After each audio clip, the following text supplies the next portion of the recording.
Brains Are Sexy, the mental wellness show where we believe that a healthy brain is a sexy brain. My name is Olivia, or Ollie, and I am joined here by our resident expert, Dr. Brian Bello, as well as my two co-hosts here, Alex. Hey. As well as Georgie. Hello.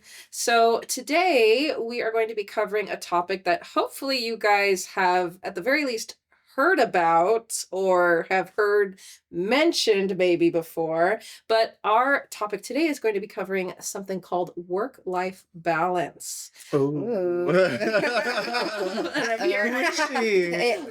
You don't know her often. So I'm hearing a certain reaction. So I kind of want to start off here.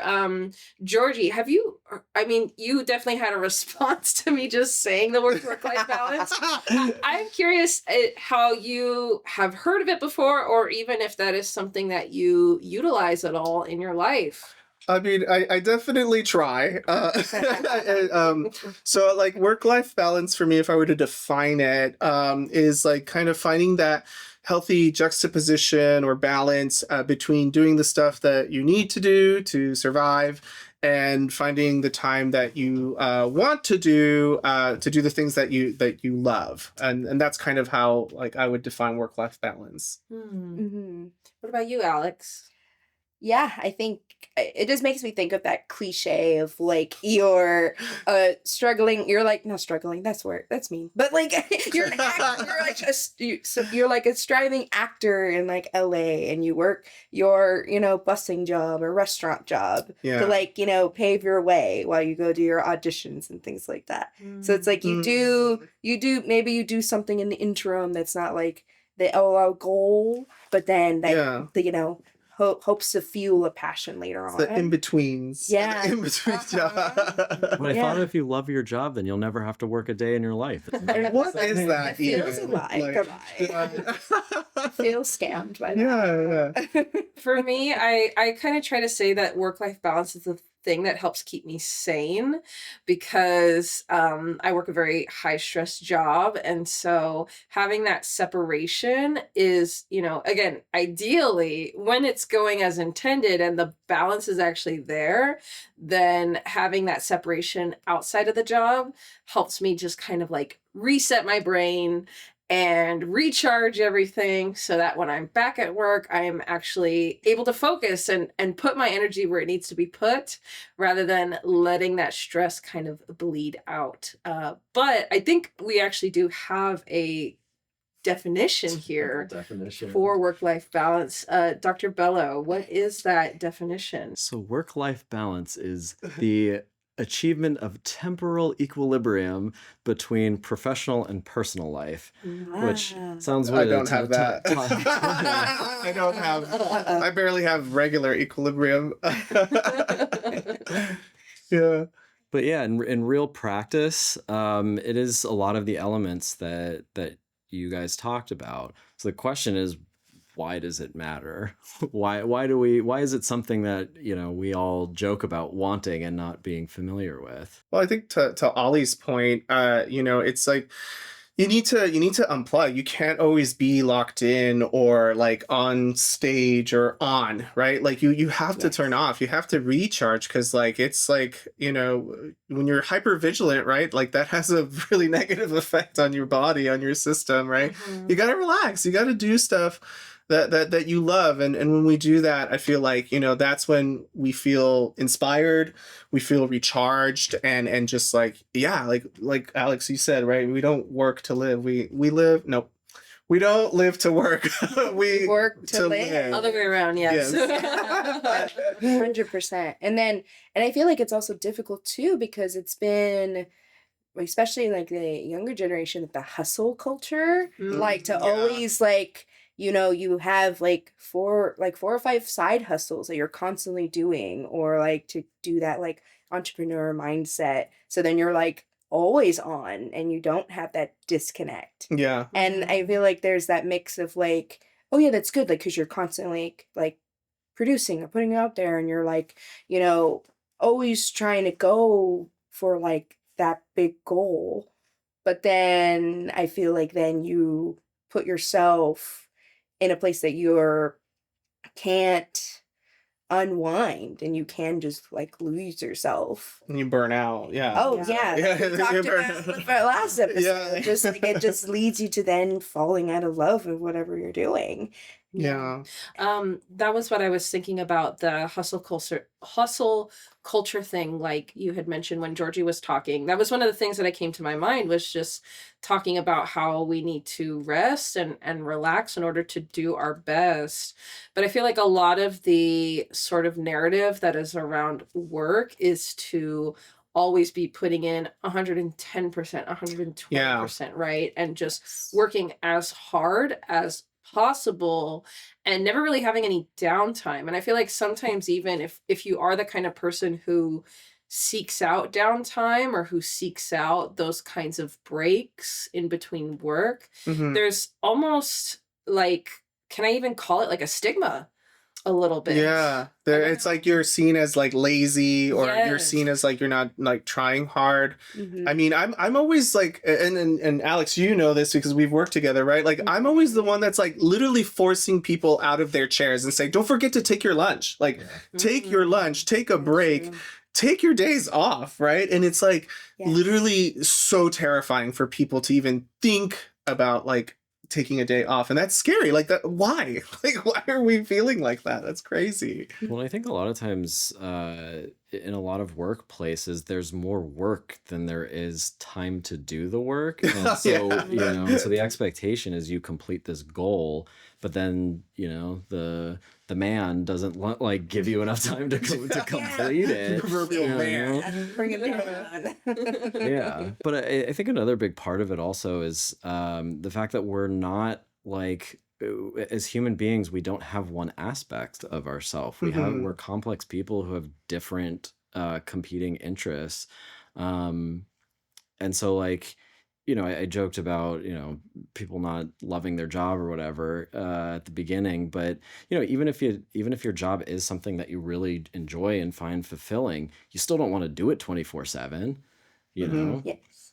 So I feel like that's how you fall out of love with it, and I think especially in the like mental health field of where we've all like kind of just touched of like we can only be there for like our like for your patients or for just for clients or just to do that mentorship for so long before we're even just like, oh, I have no more advice in the tank to give right We now. have no more to Like give.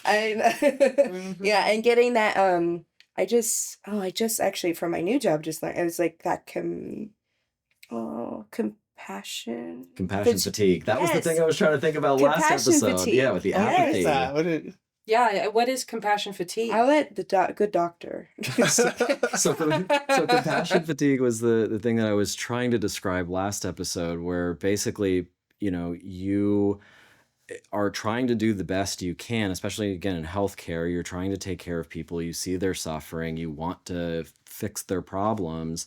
And the system around you doesn't allow you to do that. So the whole anecdote I gave about the insurance right, situation, that yeah. girl's medication, it starts to cause you to stop caring about Yeah. your patients. Right. And then when patients start to like quote unquote act out, or are giving you a difficult time about something, they aren't doing what you expect them to do. So if my patient comes back and is like, yeah, I just didn't take the meds, didn't feel like it or something, like if I start finding myself getting into a mindset of like, oh, they're lazy or whatever, like these are clear signs of compassion fatigue. And Yeah. typically if healthcare providers are feeling that way, it's usually not about the patient themselves, but it's usually about like, there is something about the system that is not giving us the resources we need to do a good job, or what we believe is a good job to adequately help the patient. That's actually scary to hear that, Dr. Bello, because like I feel like, I know I've definitely experienced compassion fatigue, even though I don't even work in like these medical fields. But not necessarily with like the clients that I work with, but I feel like there's like a bleed over effect into my family or my friends or the people that I love. Like I feel like my social meter is like out and I'm just kind of like, call me if it's an emergency, but otherwise I'm dead to the world. And yeah, like that's scary to me because like if I'm not like taking care of myself, right, like I have literally like no love left to give, and that's yeah, that's scary. Yeah, I think compassion fatigue is a real thing to be aware of, in just the sense that, like, because work does demand so much, like Dr. Bellows said, there's always more to do. There's this, we do really put, especially in like American society, just kind of the attitudes and expectations of work is that we are putting so much of not just our energy, but even our time and our physical presence into the job itself. And so if you imagine, like, in a certain amount of day, like, you only really have so much fuel in your tank, Hmm. right? I mean, even thinking about like getting down to basic science, things like even the amount of calories that you burn, but Oh I mean, yeah. but even just like the amount of sleep that you need in a day, right? Like, Hmm. we are physical creatures who have limits on the energy that we can expend. Not to get too philosophical here or anything like that, but really the main point here is that, like, there is an upper limit, there is an Hmm. upper ceiling on how much you can give until you are exhausted. And I think when we talk about things like compassion fatigue and other aspects of burnout, those are the warning signs that lead to complete exhaustion, right? Like, Hmm. that is the signs that you're starting to give to other people that your fuel tanks are getting low, Hmm. right? And that you are in need of a recharge, because I mean, if you don't get that recharge, it can really exacerbate some of these problems that we're touching on. Yeah. And speaking of which, Dr. Bello, so you had asked us like why we thought it was important. What happens to us when we're not doing it, when we're not balancing ourselves Yeah. properly? What's going on in our brain? Yeah, I mean, so a lot of it is what you guys were talking about with, kind of burnout and apathy and that kind of stuff. I mean, there's studies that show that there's increased rates of depression, anxiety, employee retention gets worse when there Oh isn't yeah. that. So, while in the capitalist society that we live in, a lot of employers want to get as much as they can out of their employees. The smarter companies know that that investing a little bit of balance in their employees actually gets them higher efficiency. Hmm. Yeah. So, there was a year or so ago, this whole online conversation about quiet quitting, and Oh. this is a very real thing that I have seen not only with my patients and coworkers, but in myself. There were definitely times where I was like, I'm just gonna take a little bit longer with this. Like, nobody's monitoring me. And not because I was feeling lazy, but because I was like, well, they're already, I'm already working overtime and doing all this other stuff. Um, and if any of you guys have seen Office Space, it's that whole spiel about like, well, Yeah. if I work a little extra harder, sure, I churn out a couple more units and the company sees a couple extra dollars, but I don't see a dime of it, And so Yeah. it's an incentive structure thing. Um, but to go back to your question about the impact, yeah, it's both a financial one for the employers themselves, but it's also there's plenty of mental health toll on the employee with the depression and stuff. And if you have a family, or even just your significant other, your siblings, parents, whatever, whoever's in your social network, they will feel the ripple effect of that. Right. Yeah. It was like what I was saying. Like, I remember when I burnt out at a job that I was at.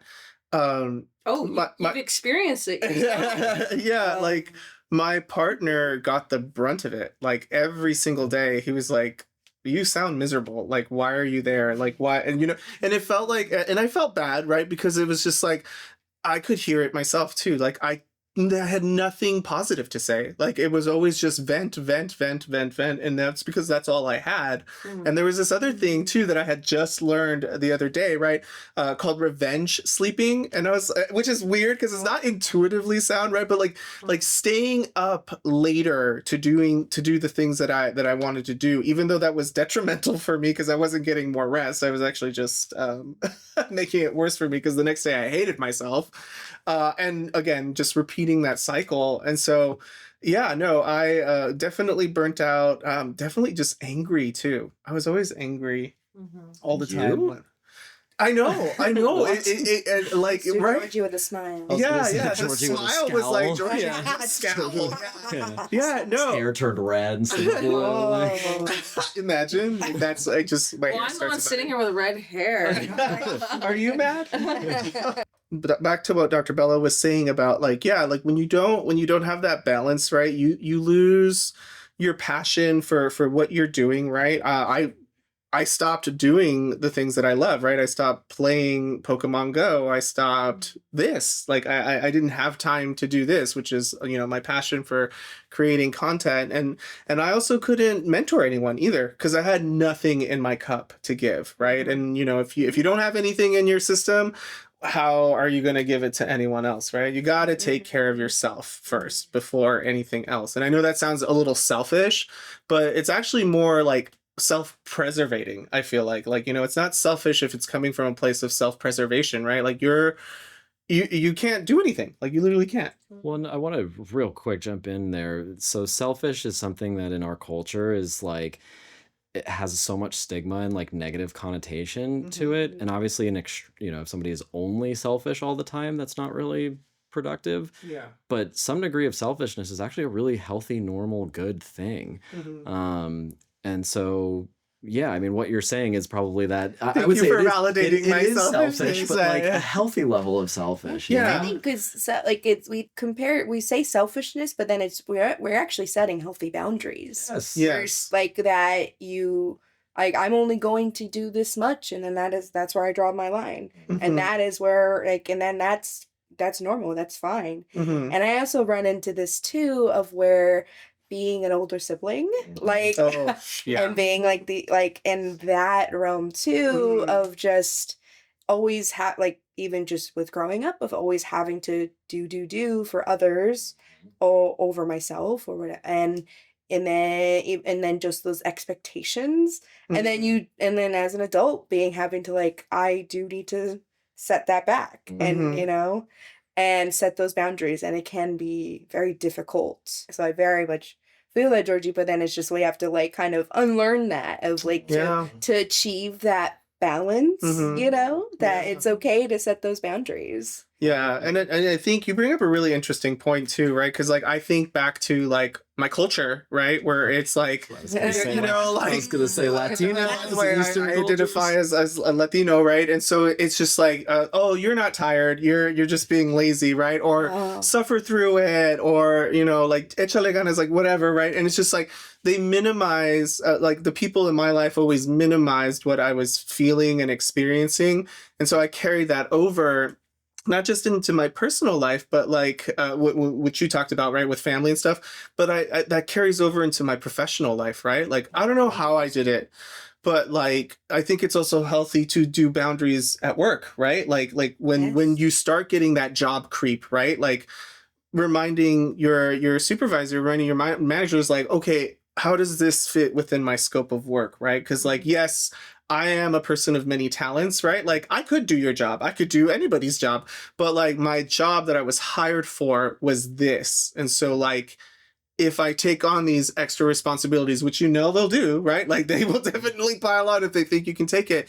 Like setting that boundary and self-respect for myself to say like, hey, I'm more than happy to, right? I'm a yes person, but like, how are you going to take care of me, right? Like, because I can only give so much, right? Yeah. And so I'm like curious how many of our listeners would identify as people pleasers, because I know I have a lot of You're just in this room. I'm a recovering people pleaser. Yes, Yeah. absolutely. Honestly, Georgie, when you were talking about your story and your experience with burnout and having gone through that, I think what really stood out to me was in that sort of recovery and rebound phase that you were going through where you were venting a lot, you were exhausted, and your body was just desperately trying to deal with that and deal with the stress that comes from overworking yourself.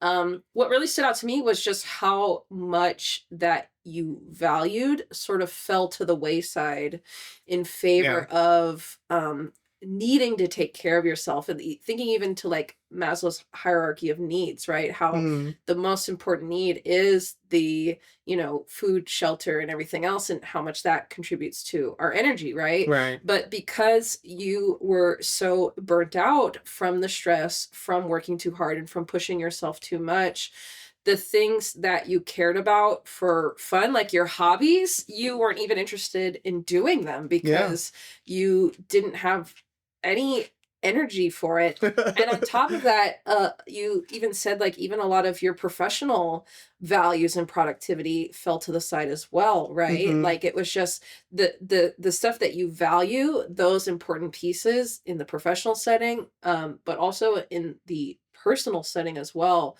just had to take a back seat. And I mean, that's not really something that we can reasonably do for a long period of time. We shouldn't be reaching points every so often where the stuff that's important to us in work and outside of work are just being set aside in favor of Right. what, like forcibly needing to take care of our bodies because they've run so ragged, like that. In a long-term setting, and when we're talking about work, we're talking about what, 40, 50 years until you can retire. Like Mhm. that's not really a pattern that is realistic, to be working so hard until you burn out and then being forced to just be kind of what, in limbo until your body is forcibly recovered, and then everything that you enjoy is just put on hold in the meantime, right? Yeah. The other thing I wanted to highlight is that I also feel too, it's not lost on me that I have a little bit of privilege being a male, right? And so Mhm. it's like I feel too the expectations are a little um biased. Like I feel like women are less likely to take it upon themselves to set those boundaries, right? Like I know when I talk to a lot of my female coworkers, I'm like, take a day off. Why aren't you taking? You have them. Like, why aren't you taking them off? And they literally say like, I can't, or Mhm. I have to take care of this. Otherwise, no one will. And I'm like, where's that coming from? Like, Right. it's crazy. And on that note too, like bouncing off of that idea, when you mentioned how a lot of women maybe aren't feeling as empowered to speak up for themselves or claim that time, I think too about how much responsibility there comes outside of work, right? Oh, right, yeah. Whether it's caring for a family, or Mm-hmm. if you're living alone, having to take care of personal needs or bills or whatever else, any kind of responsibilities that you have outside of just your job still demand a certain amount of energy or attention. And like I said, if you're just reaching points periodically where you're burning out and then being forced to recover from that burnout, then think about how many other responsibilities also fall to the wayside, right? Whether it's being a parent or a homeowner or a family member in some way, right? Like we end up jeopardizing these other aspects of responsibility and values that aren't just limited to our 9 to 5 role. Yeah. So, I mean, I feel like we could probably complain about this all day, right? But Dr. Bello, bring us back. What can we do to like get at least a little bit closer to a semblance of a balance? Are there any things that you've seen in your line of work that seem to help with that? So, I mean, one of the biggest things is learning to believe in ourselves that we are worthy of getting these things, of Yeah, I like like that. happiness, our free time, all that kind of stuff. Because one of the most common things that, at least again in my world, the people that are coming to see me have this unconscious belief that like they're not worthy, or they don't deserve it, or they haven't earned it, or these kind of things. So Yeah. that's number one. Number two is then like once you believe that, then it's practicing setting healthy boundaries. And that's, not only with your employer, but the people in your personal life. I know we did a whole episode back in the day about saying no to things. Oh So, yeah. with the theme being saying no to someone else is saying yes to yourself most of the time. Mhm. And so it's really like internalizing that and getting into that mindset. um and again, last place I was working where I was doing the consultant stuff, the culture there was very much like, well, if I ask you to do something, you just do it, you take on everything. and this was what you said earlier, Georgie, was something I was trying to work on with them, which is like, okay, I only have this number of hours in the day. This is what I had sort of budgeted my time for. Um, these tasks alone will fill up today and probably tomorrow too. So if you want me to take on this thing that you're bringing to me, I can. Which of these things that I was previously assigned to me would you like me to replace instead? Oh, that's a good call out. You know? Yeah. And you told me that all of these things were urgent and needed to be done by the same deadline. So, do we have any flexibility with those kind of deadlines, that kind of stuff? So you can kind of like reprioritize. So that's just the within the work hours. Then it's prioritize, or like setting the boundary of like, okay, once this time hits, I'm home and I'm shifting gears and I'm focused on whatever my own personal wellness, it's family time, etc. Right? Because like you said, most people have obligations to people other than just their employer, whether it's your family or friends or whatever. Yesterday my friend's birthday party, as well as like the family, all of my patients that were texting me this week, and preparing for this podcast. Yeah. Something really, it triggered me a little bit, and it really resonated. I really like what you said about telling ourselves that we deserve the break. We deserve to rest. We deserve peace, right? Everyone that I talk to, that I encourage to like take that break for themselves, I feel like they don't believe that they can. I feel, especially if they're female too, right? Because again, that like bias of shared responsibilities and stuff like that, that really hit home for me, because like the way I unlearned that was like by seeking help, right? Like I first had to learn to love myself and realize that like, if I'm not okay, like it's not just me, right? It's everyone around me that won't be okay, right? It's like the impact that I have when someone sees me when I'm sad or when I'm upset or whatever, right? And so it's just like, it all goes back to like that whole idea of like why mental wellness is so important, right? When you have mental wellness, right, you're able to cope with stressors better.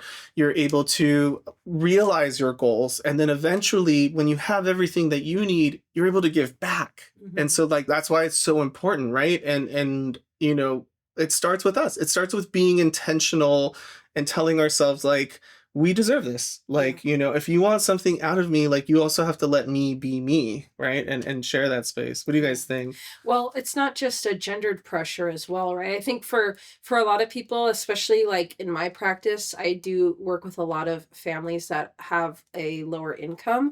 There's also a really big economic pressure as well too, right? Where a lot of people feel like they can't stop working, right? Because of the economic demands of their life, that if they do stop working, if they do take that time to rest, they're missing out on the financial need, or they're missing out on like, doing the work that needs to be done in order to meet their financial needs. And so when I work with families who are in that position and who are struggling with that pressure, then the conversation sort of shifts to not so much like, how are you going to find the time for yourself, but more so shifting into like, how can we create a better balance, right? Maybe it's not going to be like a picture perfect scenario just right out of the jump, but in the conditions that we have right now, in the sort of free time that maybe you do have, how can we create a better balance? And the thing that I always go back to is sort of taking baby steps towards your goal, right? If you just come right out of the gate, ready to completely change your life around and you have the motivation for that, then that's great, like more power to you. But I think the realistic scenario for a lot of us is that change is difficult, and especially like learning new habits is very difficult. So when I have these conversations with my own clients, clients, I emphasize like we need to make smaller goals, take these baby steps. And that's why I say like rather than looking for the best balance when you're starting off, look for the better balance. Right. I like And that. yeah. And that change in wording is very important because like if you can even get to a place where the balance is a little better, then that might be the chance for just a little more fuel in your tank, right? And maybe that little bit of extra fuel leads you to a more productive day at work, or you are able to get chores done at home a little bit faster, or maybe you have the energy to call up a friend that you haven't connected with in a while and get that emotional need filled. So, yeah, the idea of taking baby steps towards a better balance is something that I really do advocate rather than being like, I'm overwhelmed with stress and I'm not going to be able to find a perfect balance. So you're shied away from even trying. Yeah, and I think that's a good a good call out that my what I said earlier was definitely coming from like an ideal place of privilege. Obviously, with financial stressors, setting the type of boundaries that I was talking about, especially all at once, may not be, realistic or feasible. So it's some Yeah. good thoughts. What you said, Olivia, about like the financial stressors made me also think about too like emotional like stressors, right? Like a lot of people feel guilty. Yes. Like it's not even like that they'll lose their job, or like half of the time like their bosses don't even care. It's something that they place upon themselves, Yeah. and they're like, I don't want to let this person down, Hmm. or I don't want to let anyone else down, right? And it's just like, for me, like it's just like, oh gosh, like that's so sad that you feel that way, right? Because like if anything, like your boss would want you to take that time off, right? It's just like they're not going to actively force you to do that, right? Right. Because like the more work you do, the better it is for the company, right? But I think it's like learning how to show yourself some grace and kindness, right? Like it shouldn't be on your shoulders to let anyone down. Like it's fine, you're a human being, so are they. Yeah. Right. That's why they are the boss, because at the end of the day it does fall on them if you can't do it, right? And so it's just like showing yourself that grace, like, hey, it doesn't always have to fall on me. I have a team to support me. And we talked about mentorship in the last episode, right? Like going back to your mentor and saying like, hey, like how do I get out of this, this rut that I'm in where I'm feeling this sense of guilt, and they can kind of coach you through that, right? They could also help you set those boundaries that you need to set, whatever those may be, like taking 15-minute walks in between work, right? Yeah. Or setting that aside, being intentional, like I mentioned earlier, right? So then that way you can get to that place, that better place, right? Not the best place, but the better place, and slowly start making time for the things you love, like making a podcast. Yes, of course. Yeah, guilt is I think you really hit the nail on the head there, because guilt is the exact feeling. Like, even if I request time off to just like do it, like go to a doctor's appointment, I can't help but feel this guilt of like, oh my God, am I doing this too frequently? Like, am I doing too much? Like, even though past experience says I've never gotten in trouble for taking sick time for a doctor's appointment, I can't help but feel like, could this time that I'm taking off be something that gets dangled over my head later?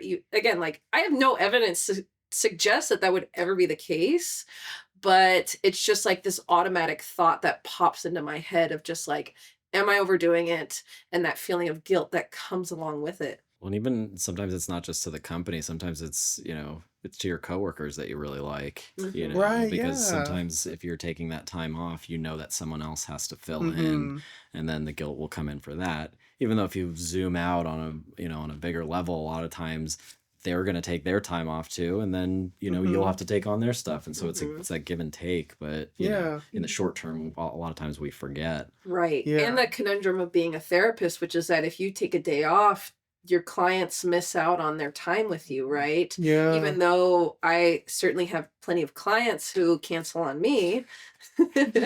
No shade You know here. who you They'll are. If you're here. If you're watching this, you know who you are. Yeah, no shade at all. I always tell them life happens, but then like, that exact phrase, life happens, trying to put that back on myself, right? And so balancing that guilt of like, well, I'm, leaving my clients to the wayside, but at the same time, like, it's because I was homesick or like I haven't taken a break in months, whatever it Yeah, is. you need to give yourself that grace that you give your clients. Yeah. Well, listen, sometimes again, it does come from external. So, one of the previous companies I worked at, there was a patient who showed up 23 minutes late. They were my last patient of the day. I had packed up and was like ready to go.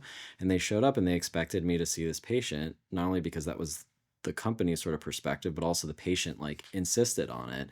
And, the feedback I got the next day from a supervisor was like, oh, it's too bad it wasn't like in the middle of the day and, you didn't have another patient after them. Then you could have just said, oh, well, I have to see this other patient. I can't be late for them.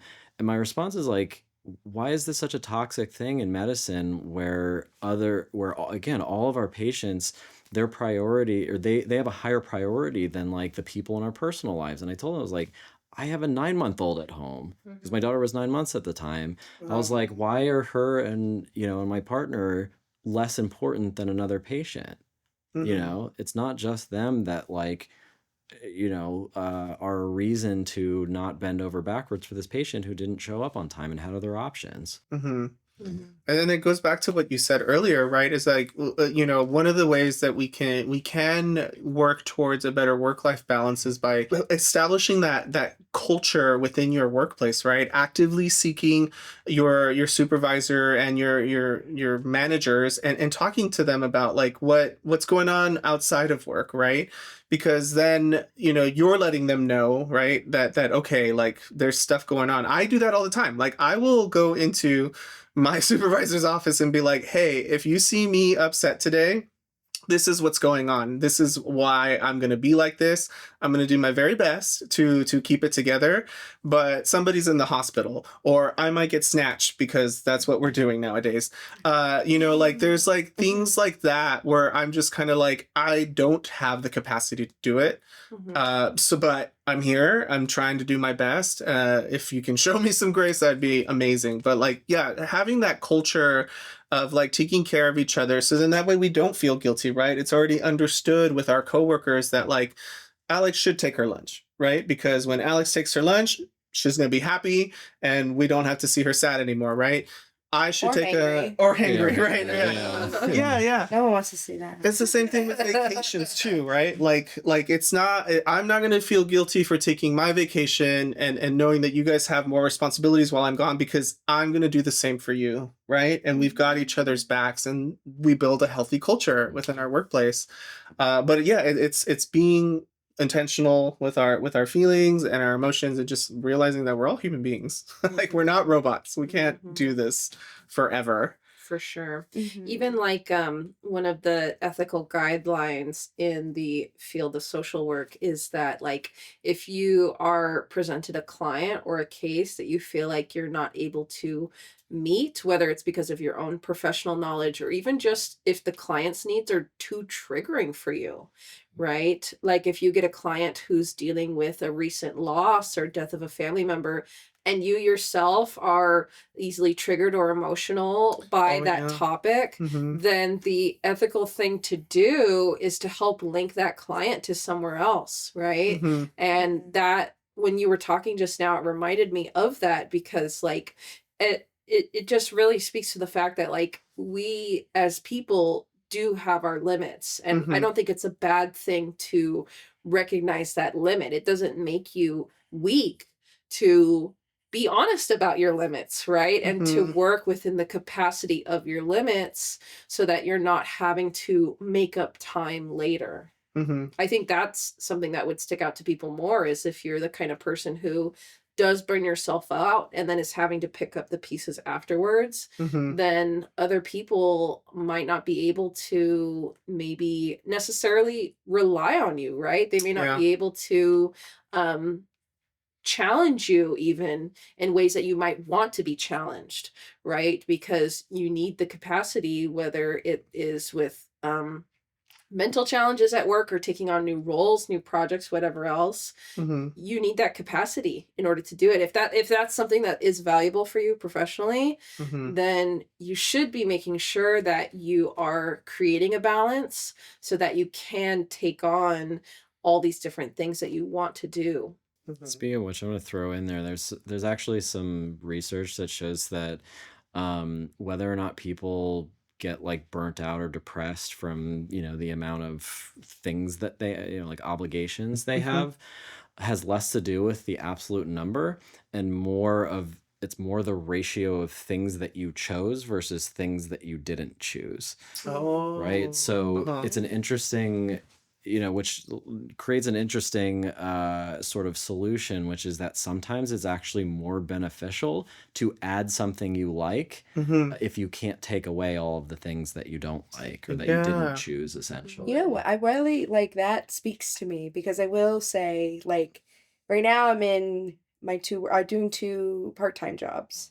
One right now at the PR firm, and then one in more of my like mental health work, going to work in like a recovery house Mm-hmm. and with a nonprofit. And that is like an evening shift. So I actually worked last night, and that's like I work from 8 to 3, and then having to get up early today. Yeah. So I sacrificed some sleep today, and I was like, oh man, I'm definitely gonna have to go get an energy drink. I'm probably not gonna be like, if I don't get one, I'm probably not gonna be as like Animated. Yeah, not gonna be as like locked in or ready. You Yeah. know? But then I'm good. Like I don't feel that tiredness, and then so you saying that, I feel like I felt that because even though I'm a bit busier now and I'm working more hours in the week with doing both jobs, I'm doing one that I absolutely love and I'm ready to like sink my teeth into. Mm-hmm. And now doing this kind of exciting opportunity with something that I thought I would never do.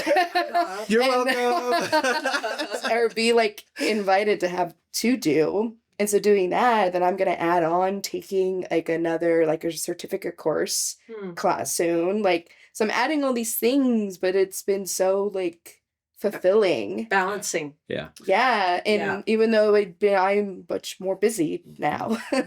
Is that locus of control? Is that what we're talking about? Like where we're choosing what we want to do, right? So we're not perceiving it as stress, right? We're perceiving it as, or maybe it is stress, right? But it's like fun stress, right? Like for me, like It's fulfilling. yeah, exactly. Like I would spend 7 hours writing scripts for everybody and stuff like that because like I love this stuff. It's really fun for me. There's a healthy stress, I feel like. Yeah, that yeah. Like you, Mhm. yeah. Well, and again, like burnout and the compassion fatigue we were talking about earlier, Mhm. the most unifying, like underlying theme when you talk to people who are experiencing that is a lack of control, right? That So makes sense, yeah. again, you feel like I can't help this patient because of the hospital that I work at and their rules or the insurance companies or Mhm. whatever. And so, yeah, if you have things that you just have to do, so, again, taking care of my child, having an income, Mhm. that kind of stuff are just part of being an adult. But doing music or this podcast are things that I don't have to do. You're but choosing, I'm yeah. choosing to do. Yeah. Okay. That's awesome. Okay. Yeah. Ooh, like light bulbs. Like Starting to get it. I get it. Okay. Yeah, it's the balance of the things that you have to do with the things that you want and enjoy doing, Mhm. right? And so that comes back to this idea of find the better balance, right? Start looking Mhm. for things maybe that you are enjoying or choosing to do in order to offset the things that feel like a demand or a responsibility that's being asked of you, Mhm. right? And I kind of want to ask you guys as well, like, since we're here kind of preaching about finding balance, how we've kind of reached that point. Alex, I know you were talking about finding these different things to fill up your schedule that are outside of just work, just like the paycheck that you get. What are some other ways that you also find a balance in your own life? Um, I think You're still or- working on it. She's like, actually, Again, I don't know. I don't know I'm her. not gonna call you that. or even like I don't like Georgie, is there anything that you kind of do to find the balance? You know, I know this podcast has become a great source of sort of putting your attention into something that you're choosing Mhm. to sort of put your attention into, but are there other things as well that you have found really help you with that balance and with that sort of restoration of your energy? Yeah, no, absolutely. And I want to give a shout out to my partner, who always grounds me and reminds me that I don't need to save the world and that I need to take care of myself. But like, like he in a lot of ways helps me remember to like take care of myself, to not do too much. In fact, Monday through Wednesday, we are very intentional with the time we spend together, right? Like at 6 o'clock or 7 o'clock, right? We will go for a 1 hour walk together to spend that time together. We're catching Pokemon, right? I was like, And- how'd you do it at and, 6 like, o'clock? but it's like, but But that's no, part of it. That is Yeah. part of Yeah. it, right? Yeah, It's we're- the game engagement. yeah, it's something that we're choosing to do together.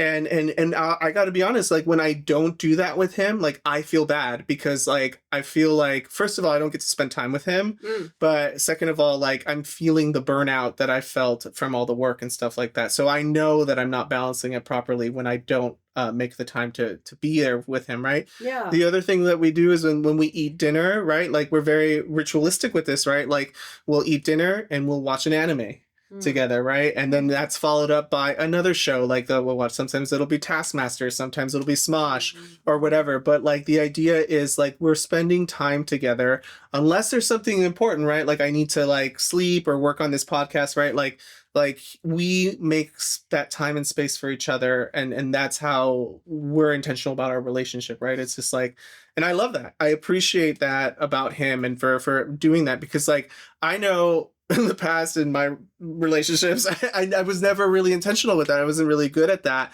And so like thanks to his experience and guidance, I'm finding myself doing that more often at work, right? Like I not only for myself, right, but like I encourage and inspire others to do the same, right? So then that way it's not just me, it's everyone, right? Everybody. I'll buy snacks for people so they can eat because they don't eat, and so it's just like it's things like that where I'm just kind of like, it's okay to take care of ourselves.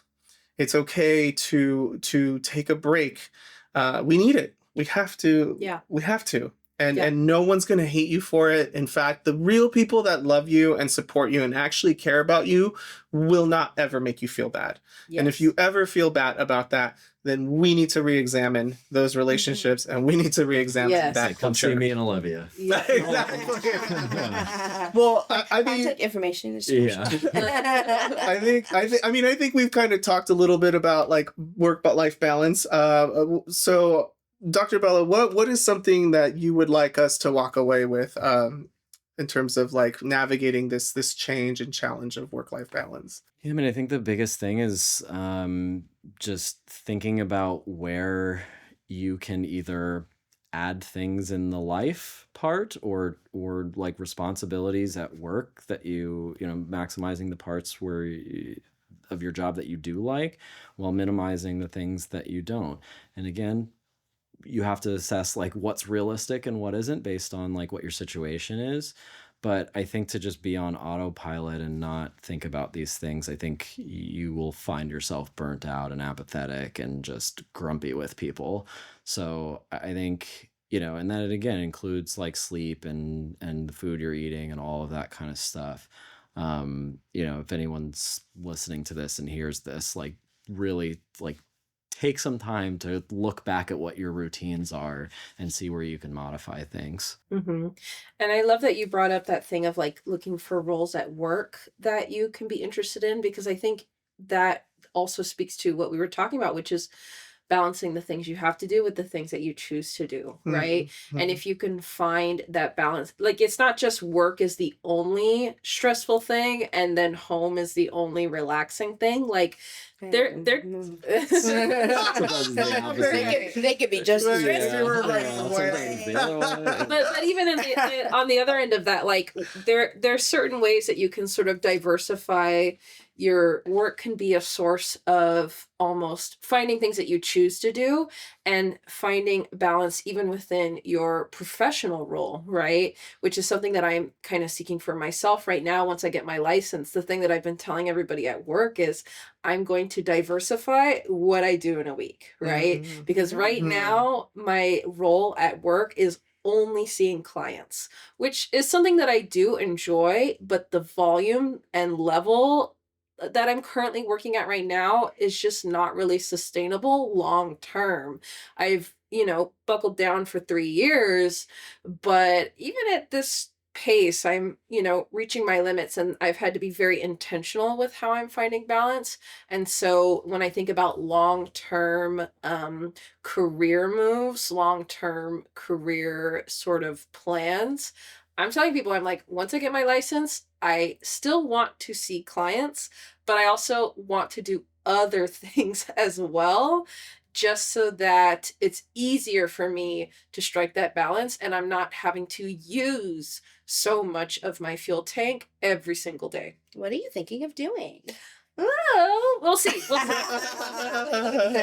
We were talking about mentors and stuff. That's actually something that I am interested in, kind of getting to that point where I can work a mentorship role. So I've thought about clinical supervising. I've thought about teaching as well, like at a college level. But it's so much fun. Yes. It's so much fun. I'm really interested in that. But I mean, for now, really the goal is just to start studying for the exam and then pass the exam. So we're trying to balance that part. we're balancing that. Yes, one thing at a time. Baby steps, small goals. Exactly. Better balance. Better balance.